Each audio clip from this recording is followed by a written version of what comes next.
Well, good day to you guys. I hope all is well with you. You know, they say that a picture is worth 1,000 words. If that's the case, then feast your eyes on this baby. That, my friends, is the Blackfeather Raven.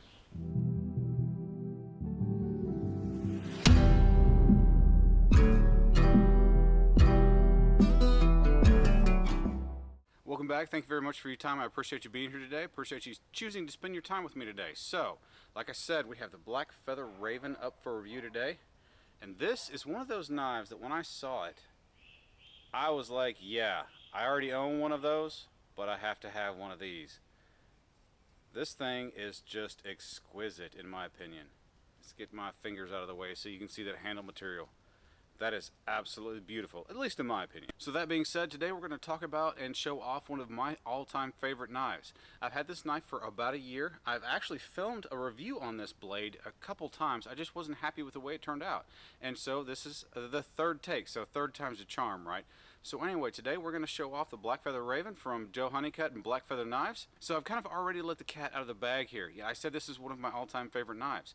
So obviously I like it. So without any build-up, let's go ahead and run down the specs and let's start showing off the knife to you guys. Show you what it can do, and then you guys can make an informed decision about whether this knife is something you might be interested in. Let's go. As I mentioned, this is the Blackfeather Raven. It has a blade length of 4.5 inches and the handle is 5 inches long. It is made of 5/32 inch thick 01 tool steel. Has a Scandivex grind or Saber grind depending on what you want. On this blade, the price point changes. It depends on what handle material you have. On his website, if you look, he has the base handle material available for $190. However, you can choose from more exotic scale types, but the price will change. The base price is $190. So like I said, on with the usual suspects. Will it baton? Let's see. This is a piece of pignut hickory, pretty knotty. Let's go ahead and get it done. Well, that went a lot easier than I expected.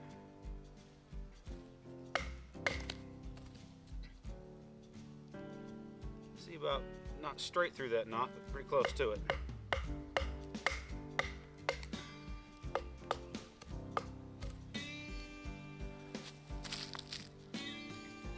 Went through the knot and no damage to the edge whatsoever. I have used more than a dozen of Joe Honeycutt's blades, and his heat treatment of 01 tool steel is spot on. It has never failed me. Let's hit up the next usual suspect.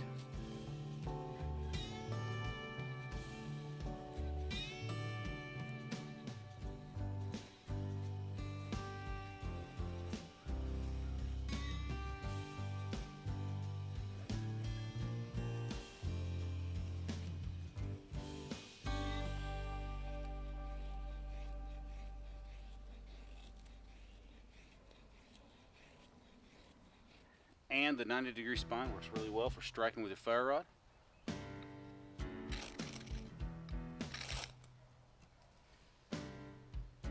Will it stay? There we go. Alright, so the basic stuff out of the way. Anybody who's been following my channel for any length of time knows that my standard test for a bushcraft knife is to create a bow drill set. Will this do it? Yes, I've done it many times, more times than I can remember or even possibly count. So, you guys know that I love friction fire, you know that I love making bow drill sets. I'm not going to bore you guys with it again. So what are we going to do today? Well, I split a piece of wood the other day that looked perfect for a spoon. So, that's what we're going to hit up today. We're going to carve a spoon.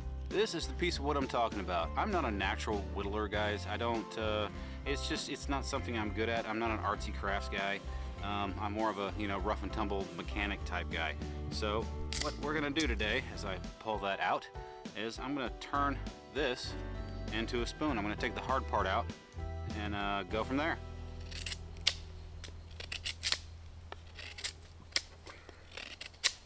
As you can see, it's got great bite, even though it doesn't have a straight Scandi edge.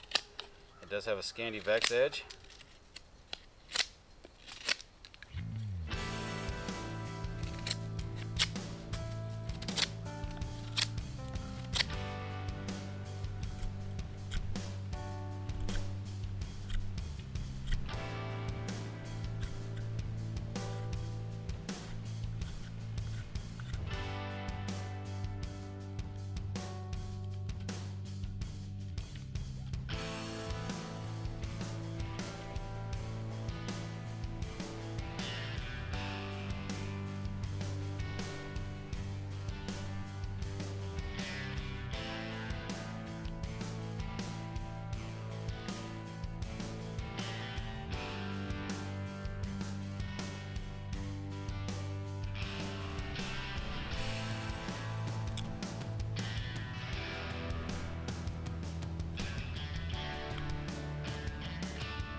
cutting, cross grain.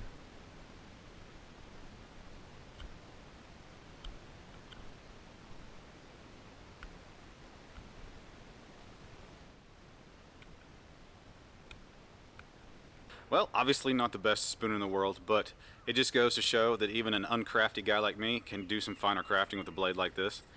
It works. I wouldn't be ashamed to eat with this. Rub a little bit of beeswax on it or something to kind of seal it up, and I'll use it in maybe one of my next cooking videos.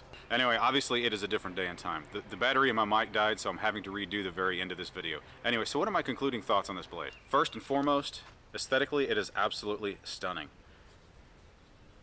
I absolutely love that aspect of this blade. In fact, I'll be honest, there's no aspect of this blade that I don't like. The handle's extremely comfortable. If it wasn't for the fact that I have very minor arthritis from driving a keyboard for way too long, this handle would probably be the most comfortable handle of any knife that I own. In truth, the shape of the handle doesn't bother me unless I've had a long, hard day out processing firewood or something like that, where there's a lot of shock involved, a lot of batoning or chopping or something like that. So just to clarify, that is my problem, not the handle's problem. I love the 90-degree spine. It's as aggressive as anything out there. I love the Scandivex that Joe has come up with this. It's not a true convex, but it's not a true Scandi at the same time. It's a really good sweet spot between the two if a Scandivex grind is your thing. It has a great bite to it, yet at the same point in time you kind of ratchet back on the angle that you're using. You can do a lot of very finer work that can be more difficult with a Scandi type edge. Typically I'm a 4-inch knife guy. I love that extra ½ inch on this thing. It fits this blade perfectly. It fills out the balance, I guess is what I'm getting at there. It feels great in the hand, the balance there, the extra length, it doesn't get in the way, and it does add quite a bit of usefulness to it as far as getting down in there and doing some finer work with the point and stuff like that. Like I said, folks, I have absolutely nothing negative to say about this knife. I highly encourage you to check out blackfeatherknives.com. I will leave a link in the description. Again, this blade is $190 without a sheath. You can find out more information about scale materials and stuff like that at the website. I will leave a link directly to this blade as well. Anyway, enough rambling, guys. If you have found this video helpful or found it informative, kind of helped you make a decision whether this blade is the right one for you, please go ahead and give me a thumbs up. I would appreciate it very much. Also, if you haven't done so yet, there's a subscribe button down here somewhere. Would you go ahead and hit that for me if you want to continue to see content such as this? And as always, folks, hit up that comment section. That's the most important part. Let's talk about this knife, other knives you like, just your thoughts and opinions. Let's go ahead and have a discussion about it, guys. Anyway, thanks again for being here today, and I will see you next time. But before you run away, just a reminder, Joe Honeycutt and I, Blackfeather Knives and Woodcraft, we are going to be at Blade Show together. We will be at table 20S. I'm going to be using his booth or table, whatever, as kind of like a jumping off point for me to run around Blade Show and kind of sort of do my thing. I'm also going to be spending quite a bit of time there at the table helping him out. If you're going to be at Blade Show as well, please make sure to stop by table 20S, say hi to Joe, say hi to me, the other Joe, and just shake hands, get to know each other, and say hi. Anyway, thanks again for being here, and I will see you next time. Have a great day.